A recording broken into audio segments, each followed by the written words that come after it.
Bien le bonjour à toi qui vas apprendre à t'entraîner et bienvenue sur la fabrique du sportif. Aujourd'hui, alors, vidéo sur les bases de l'entraînement. Je vais faire sur la nutrition, n'importe quoi. Euh, donc, les bases, alors, petit sommaire, hein, voilà. Premier, on va retrouver une pyramide des priorités comme sur la vidéo des bases de la nutrition. Ensuite, je vais m'attarder sur le principe de surcompensation. Et ensuite, je m'attarderai sur le principe de charge externe, charge interne et principe de la surcharge progressive. Donc ça va être trois choses liées. Et puis on sera déjà pas mal pour cette vidéo, en sachant que la prochaine vidéo sur l'entraînement portera sur deux ou trois règles qui me semblent importantes à respecter sur un programme d'entraînement. Ce que je vais te donner là, quand je dis base de l'entraînement, c'est sur un programme. Je te parle pas d'une séance aujourd'hui, c'est vraiment un programme sur 6, 7, 8, 1 an, etc. quoi. Ou sur 4 semaines si tu as envie de faire que sur 4 semaines. Donc, la pyramide des priorités. Donc là, je fais un pas. Et ici apparaît une magnifique pyramide qui ressemble à celle de la nutrition. Cette fois, elle est bleue, parce que bon, faut bien faire la différence. Alors le titre c'est muscle et prise et strength, donc force. Donc en gros c'est des entraînements pour prendre du muscle et en force. Alors elle est générale puisque quel que soit votre entraînement, si vous voulez faire du cardio, ou de l'endurance ou bref sur n'importe quelle qualité physique, cette pyramide est très bien faite pour. Et on est pour de la programmation d'entraînement, on n'est pas, comme j'ai dit tout à l'heure, juste sur une séance. Donc, même principe, donc quand on est en bas, c'est le plus important, quand on arrive en haut, c'est entre guillemets le moins important. Premier, adhérence. Alors, adhérence, ça veut dire quoi? Ça veut dire que si ton programme ne te plaît pas et te casse les couilles, il y a de fortes chances pour que tu n'atteignes pas tes objectifs. Voilà ce que ça veut dire. Ensuite, on a volume, intensité et fréquence. Qu'est-ce que ça veut dire? Ça veut dire qu'on va parler du volume d'entraînement. Donc le volume d'entraînement, c'est, on va dire, la charge d'entraînement sur une période donnée. Donc ça peut être une semaine, 2 semaines, 3 semaines, un mois. Bon, généralement, on va partir sur au moins une semaine. Ensuite, on a l'intensité. Donc l'intensité, c'est pareil. Généralement, on va peut-être plutôt le mettre au niveau d'une seule séance. C'est plus facile à quantifier. Et la fréquence, ça va être, par exemple, le nombre d'entraînement que tu vas faire sur une semaine, 2 semaines, 3 semaines, un mois, etc. Je ferai une vidéo pour plus expliquer volume, intensité, comment on peut moduler, etc., les différents volumes, etc. Ensuite, on a la progression. Donc ça, je vais en parler aujourd'hui dans la vidéo. On va pouvoir y mettre directement en lien avec la surcharge progressive et entre guillemets, le principe de surcompensation. Ensuite, j'arrive plus à lire, c'est la sélection des exercices. Donc, ça me paraît débile, mais c'est peut-être sympa de choisir les bons exercices adaptés à votre objectif.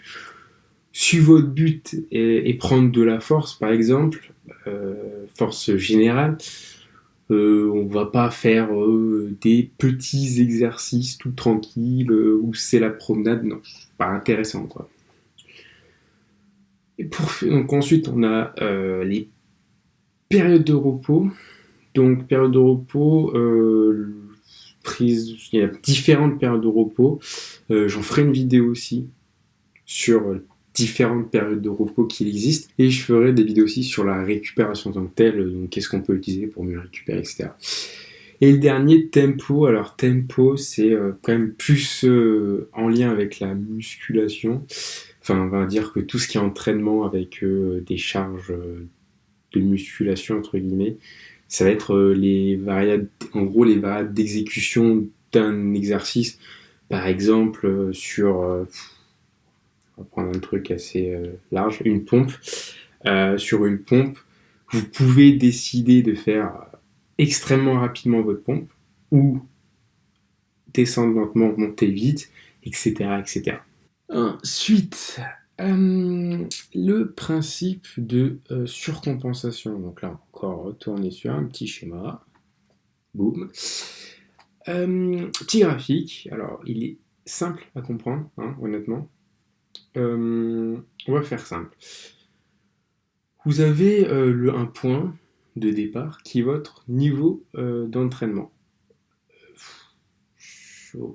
C'est extrêmement général. Par exemple, ça peut être votre niveau de base en musculation, physique au foot, physique en athlétisme, physique en natation, etc. En gros, on va dire, on va prendre pour ce niveau-là votre capacité générale de votre corps sur les différentes qualités physiques, donc force, souplesse, endurance, etc. À ce niveau-là, vous allez faire un entraînement, un bon entraînement qui va vous vider, entre guillemets, vos réserves d'énergie, etc., et qui va causer des adaptations physiologiques. Donc, comme vous pouvez voir dessus, la courbe descend. La courbe, elle descend pour remonter plus haut. Elle remonte plus haut, pourquoi? Parce que votre corps il est quand même vachement bien fait. Quand vous lui appliquez un entraînement relativement sérieux, il se dit putain mon con, tu m'as fait mal, je vais peut-être faire en sorte que si tu me remettes la même charge d'entraînement, je vais mieux m'en sortir et à la fin je serai un petit peu moins déglingué. En gros, le corps réagit comme ça. Donc si vous vous rentraînez à ce moment-là, votre taux d'énergie va se revider, mais du coup moins bas qu'avant, puis remonter toujours plus haut, etc., etc. C'est pour ça que vous pouvez voir une ligne qui monte, et ça, c'est votre progression. Maintenant, il faut savoir que ces pics de surcompensation, ils sont pas là à l'infini. C'est-à-dire que vous faites un entraînement, si vous le faites une fois dans la semaine, et que ce même entraînement-là, vous le refaites dans un mois, le pic de surcompensation, il a eu le temps de rentrer chez lui. Hein. Il n'a pas le temps de vous attendre. Du coup, si vous prenez, on va dire, un jour de trop en récup, vous allez vous rentraîner sur le même niveau initial. Du coup, si vous faites ça à chaque fois, au final, vous progresserez jamais. C'est-à-dire que votre courbe fera ça, va remonter plus haut, va redescendre, et vous allez vous rentraîner au même niveau, puis redescendre, etc. Et au final, la ligne restera droite. Maintenant, je vais parler du principe de surentraînement. Tac. Nouveau graphique. Donc, c'est directement lié avec la phase de surcompensation. Comme dit tout à l'heure, donc la courbe, elle descend pour remonter plus haut. Si vous vous rentraînez pendant qu'elle remonte, mais qu'elle est en dessous de votre état initial, qu'est-ce qui va se passer? La courbe va redescendre, sans être passée par votre niveau initial, et va descendre encore plus bas. À ce moment-là, si vous continuez de vous entraîner toujours en étant en dessous, vous allez régresser, stagner, enfin, vous n'allez même plus stagner, vous allez directement régresser.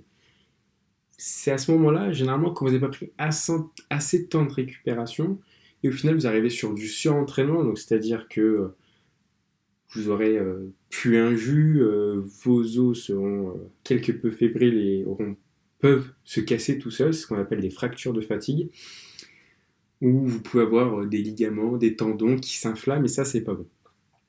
Je vous rassure, ça arrive rarement, et si ça doit arriver, c'est des athlètes de haut niveau, ou pour quelqu'un qui, je ne sais pour quelle raison, s'est dit je vais m'entraîner 7 jours sur 7, le même entraînement, et puis j'ai pas le temps, je m'encule à chaque fois. Voilà, c'est à peu près le délire, quoi. Mais c'est rare que ça arrive. Maintenant, troisième partie, on va parler de la charge externe, charge interne, et on va y relier au principe de la surcharge progressive. Charge interne, charge externe, vous allez dire, c'est qui cela? Charge externe, c'est le poids, l'intensité que vous allez vous appliquer.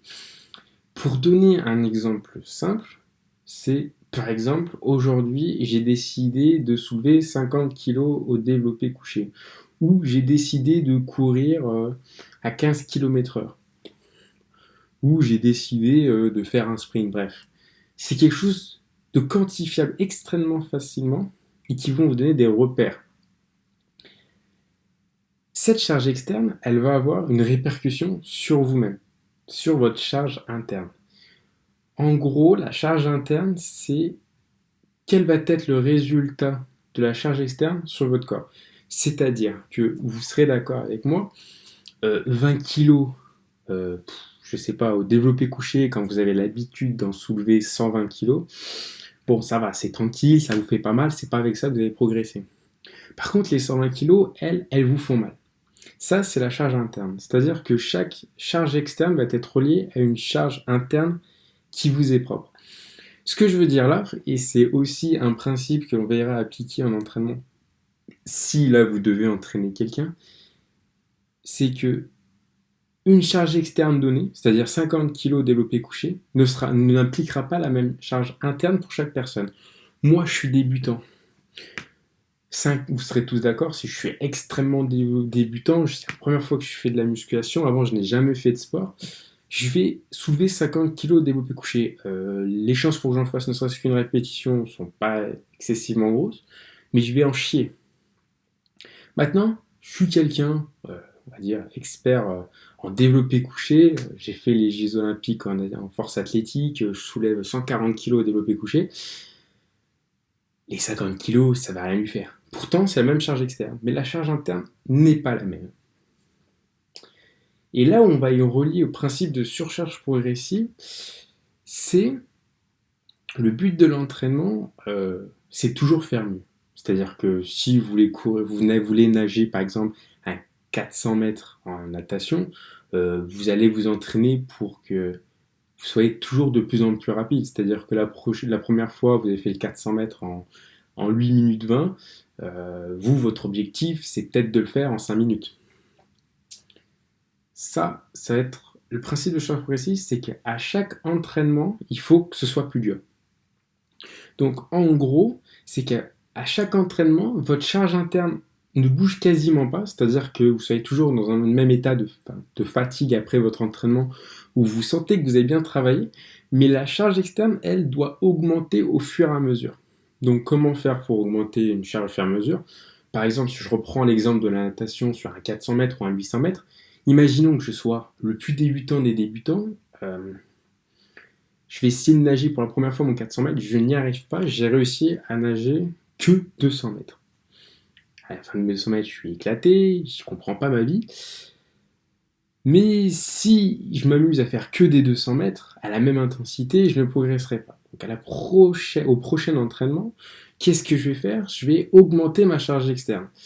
Donc, deux choix s'offrent à vous, c'est je vais refaire 200 mètres, mais un petit peu plus rapidement, ou bien je prends la même intensité, donc la même vitesse, mais au lieu de faire 200 mètres, je vais faire 225, 250 mètres. Ça, c'est en fonction des piscines. À ce moment-là, vous aurez mieux fait que la prochaine fois et vous allez réappliquer, pour reprendre le principe de la surcompensation, vous allez réappliquer une baisse pour remonter toujours plus haut. C'est ça en fait. Le principe de surcharge Excusez-moi. Le principe de la surcharge progressive, c'est d'essayer de faire mieux à chaque séance. En musculation, ça peut être faire une répétition de plus ou soulever légèrement plus lourd pour le même nombre de reps. C'est comme ça que vous pourrez vous développer, quel que soit votre objectif, que ce soit de la force, de l'endurance, de la course, une figure en gymnastique, une vitesse, etc.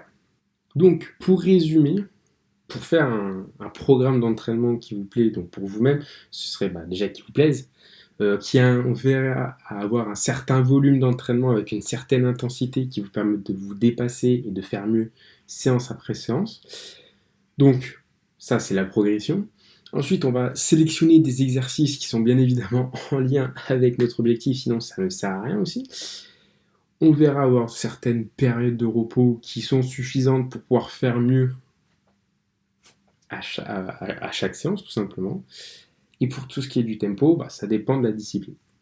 Donc voilà, c'est la fin de cette vidéo. J'espère qu'elle t'a plu, qu'elle t'aura appris des choses pour mieux rédiger ton entraînement ou pour mieux comprendre pourquoi on vous a fait faire tel ou tel entraînement. En sachant que pour moi, je pense que chacun devrait se créer son propre entraînement, ou que si on vous donne un entraînement, qu'elle soit créée spécialement pour vous et pas un truc général comme on peut trouver en libre service ou à payer tout bonnement. En fait, tout le monde fait la même chose avec la même progression, etc. Ce qui est complètement débile. Donc voilà, fin de la vidéo, j'espère qu'elle t'a plu. Tu peux liker, partager, t'abonner. Tu prends tous les verbes en vrai et tu le fais, c'est comme tu veux. Et sur ce, prochaine vidéo, ce sera sur une ou deux règles de base dans un programme d'entraînement pour évoluer sans se blesser, etc. Voilà, je te remercie et je te dis à la prochaine, toujours plus en forme.